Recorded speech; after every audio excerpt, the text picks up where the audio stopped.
You guys, I just watched Madam Web, and this movie makes Spider-Man 3 look like Spider-Man 2, you know what I'm saying? Now, Sony has always been a bit hit and miss with their comic book movies, going from the breathtaking highs of Spider-Verse to the putrid lows of Morbius. But with this movie, they've sunk even lower. In this video, let's go scene by scene and laugh at it together, because nothing brings people closer than a bad Sony movie. So sit back, relax, and let's get started.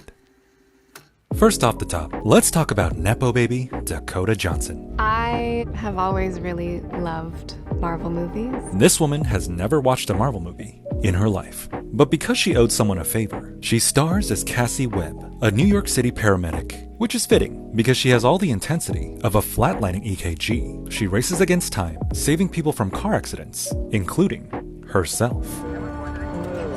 Hi, sir. All right, I'm gonna cut your seatbelt. And that is the quality of editing you can expect from this movie. But after getting trapped and falling into the water, she gains the power of clairvoyance, allowing her to see a few seconds into the future. Did I die? No? All this leads to a mysterious man named Ezekiel Sims, who was with Cassie's mom in the Amazon, researching spiders right before she died. He was in the Amazon researching spiders with my mom before she died.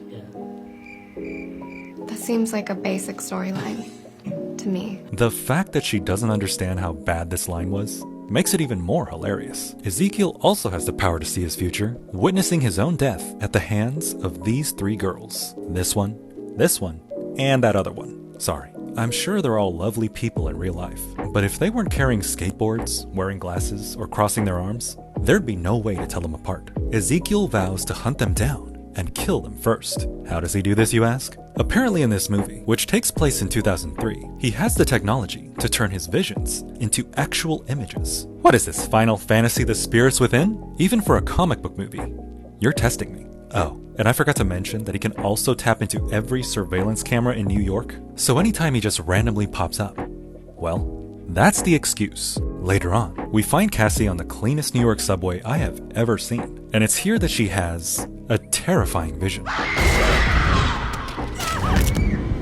I absolutely love the editing here, lifting her up and down like a friggin' dumbbell. Gotta get those reps in. Cassie rushes all three girls off the train, and when Ezekiel sees this, he gets mad. He quickly changes into his spider suit before he fights off some cops, which in the Sonyverse are completely useless. Punch, punch, punch, choke, choke, choke. By the way, you will soon realize that choking is basically his only move.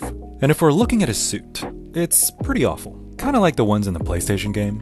You know, near the bottom, that no one chooses. The girls steal a taxi and escape to a forest, where they all slowly realize that they know Cassie. You almost ran me over. Right. Get mad at her for skating into her. It finally comes time for Cassie to explain how her web connects them all. I can see the future. What the hell? She didn't see that coming? To find out more about what's happening, she leaves the three of them in the forest, which makes perfect sense after she drove for miles to save them. What if Ezekiel catches up? What, do they have wands to form enchantments around themselves? If you're gonna leave them in the forest, you might as well have left them on the train. Cassie goes back to her apartment to uncover even more exposition. Who took this picture? Did they set up the camera and pose like this? And returns to the forest to see that the three rebellious teenage girls have, dun dun dun, left. Now, how do you think Cassie, who has no idea where they went, in a time before smartphones and GPS, ends up finding them? She just does. Don't ask questions. They're about ready to leave when in walks, you guessed it, Ezekiel Sims. He starts beating them up. See, again with the choking, am I right? One move. I told you. And if you love the way the camera rotates here, I have good news. They do it probably another 50 million times for the rest of the movie. It's like the director saw Upgrade and thought, hey, I could do that. Man, I'd rather be watching Upgrade. After realizing it was all a vision, she just rams him with a taxi. Ezekiel, you are useless. That night, Cassie dreams of a conversation with Ezekiel, and it pretty much goes like this. Why are you doing this? I gotta kill him. But why? Because they kill me. But they're just teenagers. But in the future, they will have powers. Powers? Powers. In the future? In the future, if we get a sequel. I don't think we're getting a sequel. The whole scene is pretty much unwatchable because of all the distorted cuts and fractured overlays. At this point, they've already been doing it whenever Cassie has her visions, but this part in particular will really get on your nerves. The next morning, they hide out with Ben Parker, played by Adam Scott. What are you even doing here, Adam Scott? You're better than this. Go back to filming Severance. I gotta know what happens to Mark. And because this movie needs to run out the clock, she leaves the three girls again and flies off mid-movie looking for answers. Hey Cassie, Thor called. You stole his plot from Age of Ultron. Now, how do you think Cassie, in the middle of Peru, manages to find the tribal leader who helped to deliver her as a baby 30 years ago? She just does. I said don't ask questions. She ends up going to a cave and getting into a pool. See, I told you. Age of Ultron. Deleted scene. But still, back in New York, the three girls are being chased, once again, by Ezekiel Sims.